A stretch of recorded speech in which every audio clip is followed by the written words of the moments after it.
নামাজে শুধু ভুল হয়, সূরা যে কয়বার পড়ে নিজেও জানি না, এরকম আছে না নাই? এদিকে ওদিকে চলে যায়। এখন মনটারে কিভাবে আপনি এক জায়গায় আনবেন, কনসেন্ট্রেট করবেন কিভাবে? বিশ্বনবী একবার মসজিদে ঢুকে দেখলেন এক সাহাবী নামাজ পড়তেছে, আল্লাহু আকবার, নামাজের মধ্যে এরকম করতেছে। এরকম করে না অনেকে? নামাজের পরে দাড়িও টানে, দাড়িও চুলকে, আছে না নাই?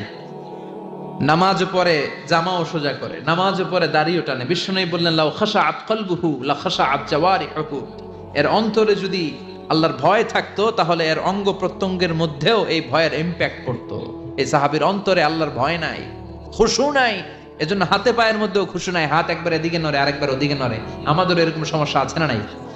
বিশ্বনবী বললেন, তোমাদের যদি খুশু খুদু নামাজের মধ্যে বাড়াতে মনে চায়, নামাজের মুসল্লায় দাঁড়িয়ে হৃদয়টারে যদি আল্লাহর আরশে পাঠিয়ে দিতে মনে চায়, তাহলে নামাজের মুসল্লায় যখন দাঁড়াবা মনে করবা এটাই হতে পারে